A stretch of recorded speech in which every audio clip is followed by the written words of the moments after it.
ഇൻറ്റീഗ്രേഴ്സിൻ്റെ subtraction എങ്ങനെയാണ് ചെയ്യണേന്ന് നോക്കാം. First രണ്ടും നെഗറ്റീവ് ഫിഗർ ആണെങ്കിൽ നമ്മൾ എന്ത് ചെയ്യും? -2 -3. നമ്മളിതെന്താ ചെയ്യണേന്ന് നോക്കാം. ഫസ്റ്റ് -2 അതതുപോലെ തന്നെ എഴുതാം. ഇനി നമുക്ക് ഈ മൈനസിനെ ഇൻവേഴ്സ് ചെയ്തിട്ട് പ്ലസ് ആക്കാം. ഈ -3നെ ഇൻവേഴ്സ് ചെയ്തിട്ട് പ്ലസ് ആക്കുമ്പോൾ +3. ഇത് നമുക്ക് വേറെ രീതിയിൽ പറയാം. Minus into minus =, negative into negative =, ഇതാണ് കറക്റ്റായിട്ട് പറയുന്നത്. നിങ്ങൾക്ക് മെമ്മറൈസ് ചെയ്യാൻ എളുപ്പം ഏതാണോ ഇതിൻ്റെ ഇൻവേഴ്സ് ചെയ്യാനാണെന്നുണ്ടെങ്കിൽ അങ്ങനെ നോക്കി പഠിച്ചാൽ മതി. അതല്ലെന്നുണ്ടെങ്കിൽ negative into negative always positive. അപ്പം നേരെന്താ ഇപ്പോൾ രണ്ടും ഓപ്പോസിറ്റ് സിമ്പിളായി. രണ്ടിനും ഓപ്പോസിറ്റ് സിമ്പിളാണെങ്കിൽ എന്ത് ചെയ്യണം? രണ്ടും തമ്മിലുള്ള ഡിഫറൻസ് നോക്കിയിട്ട് ബിഗ്ഗർ നമ്പറിൻ്റെ സിമ്പിൾ ഏതാണോ ആ സിമ്പിൾ ഇടണം. അപ്പം -2 +3. 2ന്ന് 3ലേക്ക് എത്താനായിട്ട് 1. ബിഗ്ഗർ നമ്പറിൻ്റെ സിമ്പിൾ ഏതാണ്? പ്ലസ്. ആൻസർ എത്രയാണ്? +1.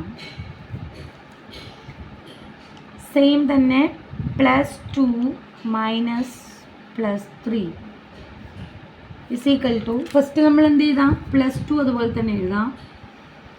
മൈനസിൻ്റെ നമ്മൾ ഇൻവേഴ്സ് ചെയ്യാം, അപ്പോൾ പ്ലസ് ആവും. +3 ഇൻവേഴ്സ് ചെയ്യുമ്പോൾ -3 ആവും. അതല്ലെങ്കിൽ നെഗറ്റീവ് ഇൻറ്റു പോസിറ്റീവ് നെഗറ്റീവ്. അടുത്ത സ്റ്റെപ്പ് +2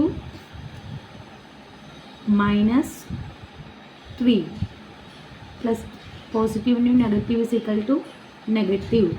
ഇനി തമ്മിലുള്ള രണ്ടും ഡിഫറൻസ് സിമ്പിളായി. രണ്ടും തമ്മിൽ എന്ത് ചെയ്യണം? ഡിഫറൻസ് നോക്കിയിട്ട് ബിഗ്ഗർ നമ്പറിൻ്റെ സിമ്പിൾ ഏതാണോ ആ സിമ്പിൾ ഇടണം. 2ഉം 3യും 2ന്ന് 3ലേക്ക് എത്താൻ 1. 3ൻ്റെ നമ്പർ 3 അല്ലേ ബിഗ്ഗർ നമ്പർ, അപ്പോൾ 3ൻ്റെ സിമ്പിൾ ഇടണം 1. ആൻസർ -1.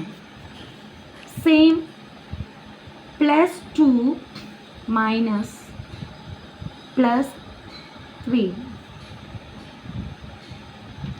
+2 -3. രണ്ടും ഡിഫറെൻറ്റ് നമ്പർ ആണെങ്കിൽ നമ്മളെങ്ങനെയാണ് സബ്ട്രാക്ഷൻ ചെയ്യണേന്ന് നോക്കാം. ഫസ്റ്റ് +2 ഇതിൻ്റെ ഇൻവേഴ്സ് ചെയ്യുമ്പോൾ പ്ലസ്, ഇതിൻ്റെ ഇൻവേഴ്സ് ചെയ്യുമ്പോൾ +3. അതല്ലെന്നുണ്ടെങ്കിൽ നെഗറ്റീവ് ഇൻറ്റു നെഗറ്റീവ് പോസിറ്റീവ്. രണ്ട് നമ്പറും കൂടെ നമ്മൾ എന്ത് ചെയ്യണം? ആഡ് ചെയ്യണം. രണ്ട് നമ്പറും കൂടെ ആഡ് ചെയ്തിട്ട് ബിഗ്ഗർ നമ്പർ